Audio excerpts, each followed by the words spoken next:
అండగా నిలబడే ప్రభుత్వం ఎన్డీఏ ప్రభుత్వం. ప్రవీణ్ మరణానికి సంబంధించి కుటుంబ సభ్యులు ప్రభుత్వ విచారణ మీద నమ్మకం వ్యక్తం చేస్తున్నా కొందరు రాజకీయ ముసుగులో దీన్ని ఒక వివాదం చేద్దామని వస్తే దీన్ని ఎలా కంట్రోల్ చేస్తారు? నేను గతంలో కూడా చెప్పాను, మాతో ధీటుగా పోటీ పడలేక కుల మత ప్రాంత విభేదాలు రెచ్చగొట్టి రాజకీయ లబ్ధి పొందాలనేది వైకాపా లక్ష్యం. దాంట్లో మీకు ఎలాంటి సందేహం అవసరం లేదు. పాస్టర్ ప్రవీణ్దే కాదు, ముందు ముందు కూడా ఇలాంటి అనేక డ్రామాలు వాళ్ళు చేస్తారు. ప్రజలందరూ అప్రమత్తంగా ఉండాలి. అనేక డ్రామాలు చేస్తారు. ఇప్పుడు ప్రభుత్వం ప్రతి ఇష్యూని సీరియస్ గా తీసుకుంటుంది, దర్యాప్తు చేస్తుంది. ఒకవేళ ఎవరైనా తప్పు చేస్తే వాళ్ళు వదిలిపెట్టే ప్రసక్తి ఉండదు ఈ ప్రభుత్వంలో.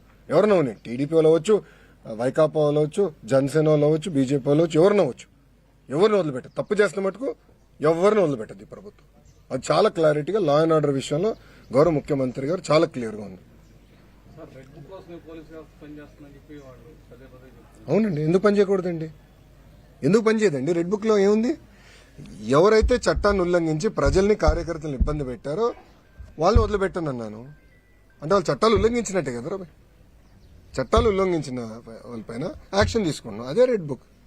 యాక్షన్ తీసుకుంటాం, దాంట్లో ఎలాంటి డౌట్ లేదు. ఇది రాజారెడ్డి రాజ్యాంగం కాదండి. గేట్లకి తాళాలు కడతాం, ఏం తప్పు చేయనోడి పైన దొంగ కేసులు పెడతాం. అలా ఎప్పుడు చేయలేదు. ఈరోజు జగన్మోహన్ రెడ్డి గారు ఫ్రీగా తిరగట్లేదు, Z+ సెక్యూరిటీ ఉందండి.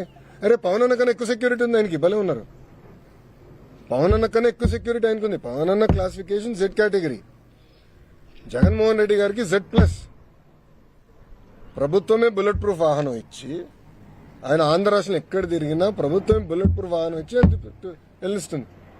ఏనాడు ఆయన గేటుకి మేము తాడుగట్లేదే, ఏనాడు ఆయన చేయాల్సిన కార్యక్రమాలకు మేము అడ్డుపడలేదే, పర్మిషన్ ఇవ్వకుండా మేము పోలేదే.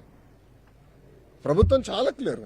ప్రజాస్వామ్యంలో ఆయన చెప్పాల్సిన చెప్పుకోనండి, దాన్ని ఎట్లా తిప్పుకోవటం మాకు తెలుసు.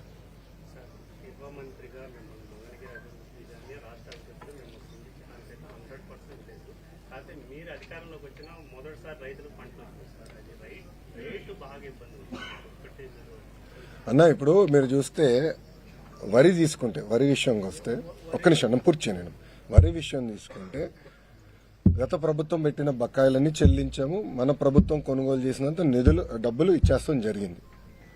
ఇప్పుడు మిరప ఉంది, కొన్ని వేరియంట్స్ కి తక్కువ వస్తున్నాయి, కొన్ని వేరియంట్స్ కి ఎక్కువ వస్తున్నాయి. అది కేంద్ర ప్రభుత్వం ఇంటర్వెన్షన్స్ 11,500 కింద చేశాను.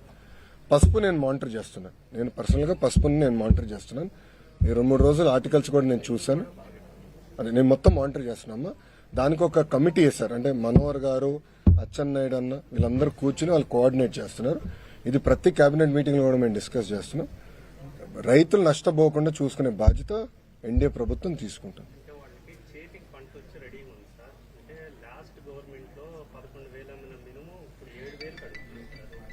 అమ్మా ఇప్పుడు ఏమైందంటే అది మార్కెట్ ఫ్యాక్టర్, ప్రభుత్వాలు కాదు, అది మార్కెట్. అంటే పంట ఎక్కువ వచ్చిన తర్వాత ఏమైందంటే దానివల్ల ధరలు పడిపోతున్నాయి. సో దాన్ని స్టెబిలైజ్ చేయాల్సిన బాధ్యత ఎన్డీఏ ప్రభుత్వం అయింది. అది తప్పనిసరిగా మేము చేస్తాం, దాంట్లో ఎలాంటి డౌట్ లేదు. ప్రైస్ చెప్తాం, మంచి రోజులు చూసుకుని చేయాలి కదండి. సో ఒక్కొక్కటి చేసుకుంటూ వెళ్తున్నాం, త్వరలో దానికి శంకుస్థాపన వేస్తాం. 100% చేస్తాం. ఓకేనా? కొంచెం కేబినెట్ మీటింగ్ ఉంది, నాకు కొంచెం బయలుదేరుతాను. ఆల్రెడీ పర్మిషన్ లో ఉన్నానమ్మా. హెడ్ మాస్టర్ దగ్గర పర్మిషన్ తీసుకున్నట్టు నేను బాబు గారి దగ్గర పర్మిషన్ తీసుకున్నాను. ఎందుకంటే మంచి ముహూర్తం అన్నది, పవిత్రమైన కార్యక్రమం. ఉంటా. ఇది